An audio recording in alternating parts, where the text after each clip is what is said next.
What's going on, everybody? It's DJ Sketch and welcome back to the channel. Today I want to take a look at the upcoming release from EA and BioWare. Of course, I'm talking about Anthem. This one's actually rather interesting. They had the VIP demo about, I guess, roughly 3 weeks ago, and the open demo, which is where I got this game footage from, about 2 weeks ago. And then this weekend was the Division VIP beta, which was only accessible if you dropped a pre-order for the Gold Edition. But that's not really what we're trying to talk about right now. That's a whole other issue for a whole other video. So, for those who have not heard anything about this game, which I'd be very surprised about, Anthem is the newest IP from BioWare. You should know this name from Mass Effect, Jade Empire, and Dragon Age, just to name a few.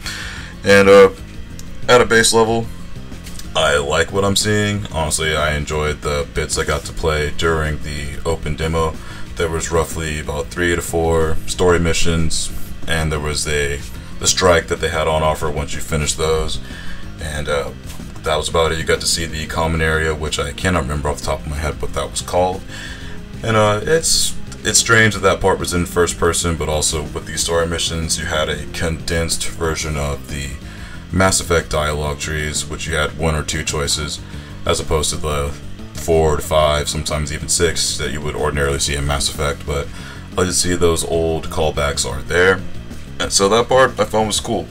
The way the common area looked, or the central area, whatever you want to call it, I mean, it's alright. I'm glad to see it had day and night effects, so it seems that there'll hopefully be some life there once the game is actually released and out there, even though that's a whole other debacle with its 5x4 table that actually details the release day windows depending on what service and platform you're trying to get it through, and if you pre-ordered this, that, and the other. It's very confusing.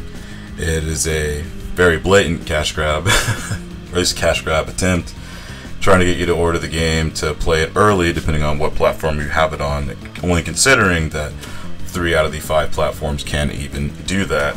But again, that's not really what we're trying to talk about. But even still, if you want to play it for 10 hours on a time gate, you can start playing it, I believe, Friday on the 15th. Or if you got the regular editions like everybody else, I'm sure, you have to wait till the 22nd. But so let's get to it, the gameplay. Honestly, it feels like more like the multiplayer side from Mass Effect 3 as far as control and shooting. Enemies, when you encounter them, are a little bit spongy, but again, it's a looter shooter, so that should come to be expected. The weapons actually felt pretty okay. Like, I was mainly using the scout rifles and assault rifles, and in a couple shots here I was using the sniper rifle, which took me a second to figure out how to use, but once I got it, it was pretty nice. Also, that was pretty good damage with that. And as far as controls, the flying was honestly one of the best parts. The flying, once you kind of got the hang of it, at first I was crashing in the walls left and right, even just trying to use the tutorial mode. But once I got the hang of it, actually flying was a lot of fun, especially just considering which javelin you were using. There were some that were a lot more agile than others, and hence they were a little bit more fun to use and fly around with. The swimming, however, yeah, y'all gotta fix that, because especially as soon as you hit the water, it's extremely disorienting. Maybe I just was really bad at it, but I tried swimming about 3 or 4 times, got all kinds of turned around, but once I got the hang of that, it was okay. But the swimming compared to the flying, night and day, and the swimming definitely needs some help before release. Will we see that happen? I'm not sure. But as far as that, I guess the main thing I know most people are concerned about with this kind of game, and also my main concern, considering I had flashbacks from Destiny 1, because it's honestly the same way the beta, when Destiny 1 came out years ago, I had the exact same impression I had with Anthem's demo, beta, whatever you want to call it. How much content is going to be there on day 1 is the big question, because the demo, once you finally got like acclimated to it, you can figure out what you were trying to do, and also if you got like a decent party and we're trying to run everything solo, which is, for the strike part, that'd be a little bit harder to do. But as far as with everything else, without a party, it's not difficult, but also at the same time, if you have a crew of buds, it'll make the game a lot more fun, I'm sure. But also, as a base coat, with just what's going to be on offer, because we've already seen one of, as far as I've heard, 3 strikes that'll be available. We've seen one of those, and we got from what the player rank, as far as what I could tell, I guess the rank is that we started out with in the demo was 10, and I would assume it probably goes to 30 or 40. Again, I cannot say this for sure because I don't know. But just at a glance, I would think if like one of the strikes is level 15 or 14, and there's 3 of them, I can only assume they'll probably go like 15, 30, 45. I mean, having that many levels would be ideal. But the end game, I'm hoping there's going to be some kind of raid or raids in this at some point.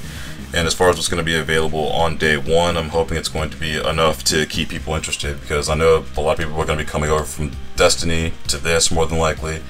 I'm going to be playing this more than Destiny, even though they had their split from Activision. I'm still looking for other stuff to play as far as looter shooters. But also you have this competing with The Division the next month. Then there's also Far Cry New Dawn. There's going to be a lot of things that are going to be occupying a very, very jam-packed first quarter window here. And as far as what I can tell, should be, I mean, at least give it a try, I would say. I can definitely tell you this game isn't going to be for everybody. And I'm hoping that EA, as far as with the microtransactions, because that's the other thing that's been coming up, there's going to be a lot of things that are hopefully just cosmetic, but there are already skins popping up with the price tag of $20. Is it a placeholder price? They did not really say, or they failed to address that. But, you know, I'm hopeful for this game. I mean, it looks cool. I really would like to give it the benefit of a doubt. And we're gonna see what happens here, and hope for the best. And if you found this helpful, awesome. If you like what you see, hit the like button and subscribe. See ya.